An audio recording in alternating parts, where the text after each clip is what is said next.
Hello and welcome to Global Agenda. Today's edition comes to you from Cape Town, South Africa, where the World Economic Forum on Africa took place in September.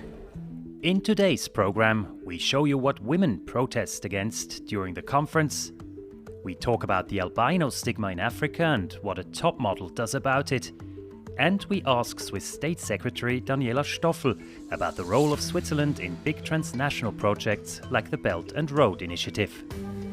For 3 days, leaders from the political world, international organizations and the civil society came together at the conference center in Cape Town to discuss and debate the opportunities but also the challenges of the continent. Violence against women, for example. With protests outside the venue about the rise of attacks on women, the forum decided to tackle the issue head-on with a live-streamed session where panelists offered specific solutions and spelled out the social and economic consequences of failing to act.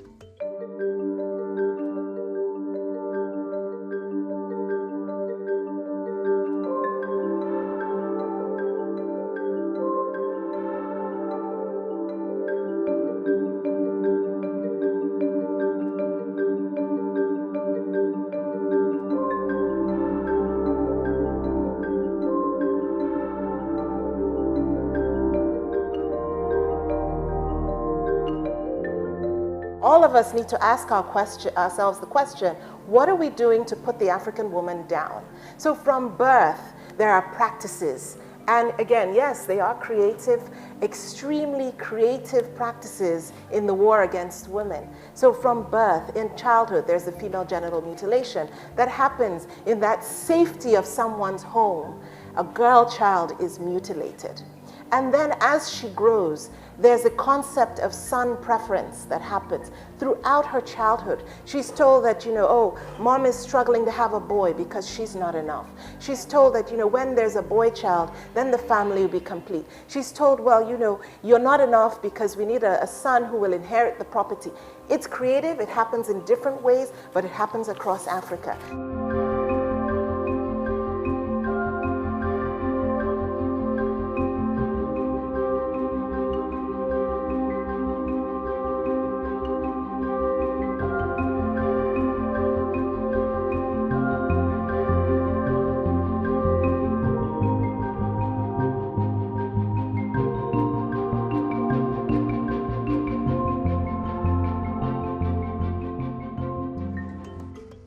Still on the topic of equality, I met up with Thonda Hoppa. The successful South African model, lawyer and diversity advocate was the first woman with albinism featured on the cover of Vogue. And she openly talks about the challenges she had to face growing up in a region where having albinism often means living with stigmas that isolate you. One of the topics here that was supposed to be discussed is the state of albinos in Africa, something we, to be honest, in Europe don't really know about. What is the current situation? What is the issue as well? Well, the situation with albinism is quite contextual. It depends really which area you are in, which country you're in, and which culture. And at times you find that with albinism, it's quite a loaded condition because there are misconceptions about whether you are you have a superstitious attachment with respect to your body. And one of the things I wanted to talk about is how to ensure that albinism is not stuck in one story, the story of stigmatization, prejudice. It almost creates a stereotype around it, and it's almost as though when we are using media, we cannot imagine a person who's got albinism, their humanity outside of the story. I think what I see myself as is a person who is trying to shape culture.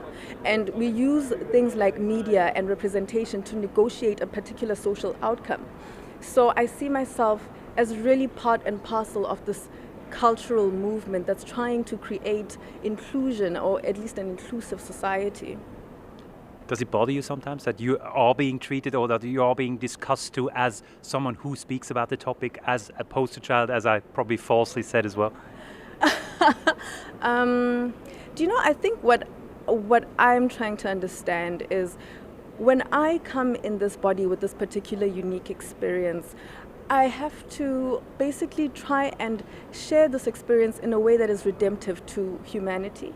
And also is that, I have a body that really has a lot of body politics, in that you've got the intersectional issue, the race issue, the gender issue, and then the albinism issue. And you start. That's a lot. It's a lot, it really is, in one body, right? And I think, but it helped me understand that we do need to deal with difference in a different way from the way we used to deal with difference, because that's the thing that intersectionality shows you, is that the issue is not just an albinism issue, the issue is how we deal with difference. And I'm trying to also be part and parcel of the solution that I'd want in our world. You know, I know that sounds so world peace, but I don't think it bothers me. Of course it does. It does weigh a lot, but I don't think it bothers me, because I do understand my social responsibility. And at the end of the day, it is in my interest, as well as interests of anybody who I represent, for us to just have more social mobility. So we kind of just need to do our part. Big transnational infrastructure programs like the Chinese Belt and Road Initiative have certainly put Africa on the map. Swiss State Secretary Daniela Stoffel was, amongst others, like Emerson Mnangagwa, the president of Zimbabwe, one of the panelists in a session called Delivering the Promise of Mega Projects, in which topics like balancing national sovereignty, regional integration and sustainable investments were discussed. The size of our economies is small and cannot absorb all this potential of young people, and cannot create this large number of employment that is needed. Some studies say, and hear me well, that Africa needs 1 million jobs per month. 1 million jobs per month. This is why mega projects are important. We need to make sure that whatever we're going to do, we need this huge space, and that's why we created the African Free Trade Area. We need to trade among each other, but trade in what? Trade in the roots of services. Therefore, we need to industrialize, transform, and so on and so forth. Madame Stoffel-Delpret, Deloitte estimates that over the next 10 years, the Africa infrastructure backlog will need to be funded by the tune of about 93 billion per annum. Talk to us about funding. You just cited that are needed in infrastructure, not just on this continent, but globally, to also achieve the development goals that we have all set for ourselves. We need to find a solution, not just to the financing, but we also need to find a solution to having the huge amounts of money that are available, to bring them to the projects that need that financing. And we, as a financial market that is one of the largest in the world, and Switzerland is known for having the largest cross-border wealth management sector within its borders, we are very interested in exactly addressing the interface between the money that is there and the need that is so apparent all over the world. After the session, I met up with Stoffel and asked her about the role of Switzerland when it comes to new transnational projects. Is it mainly as a provider, as an enabler, as an investor, as a financer? Where do you see that the clear job that Switzerland could do?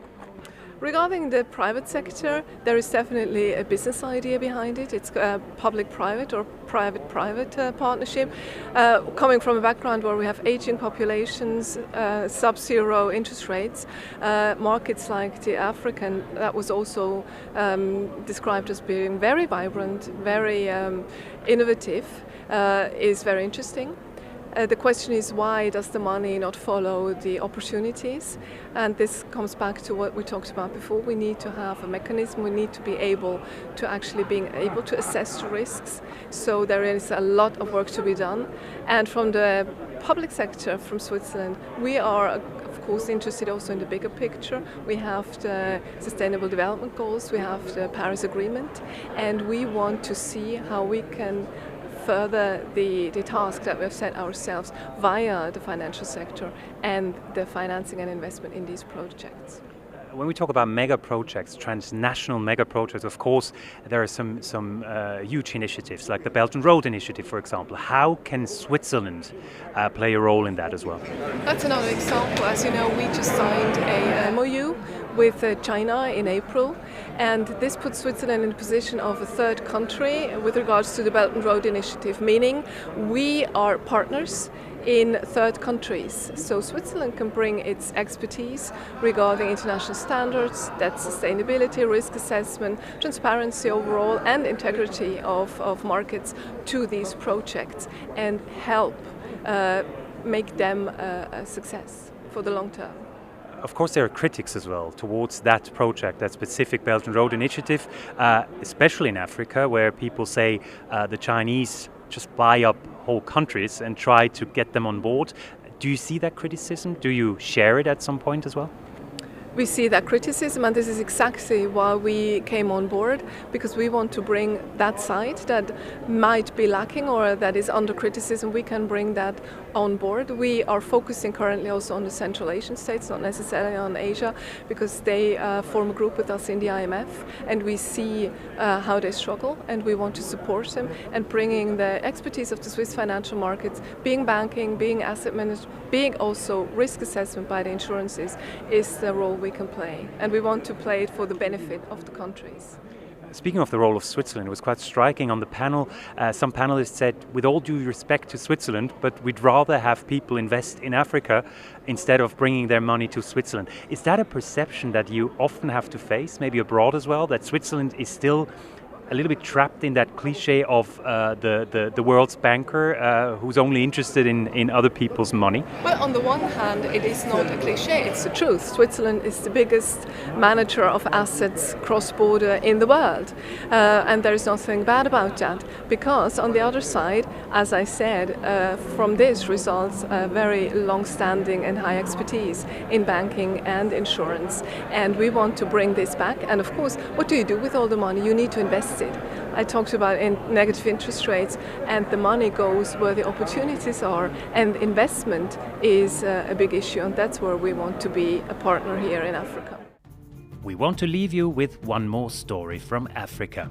An ingenious solution to stop illegal mining, deforestation and wildfires across the continent.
That's all we have time for today. You can find all the interviews and selected sessions of the Forum on Africa on our website. Until next time, don't forget, think globally and stay connected.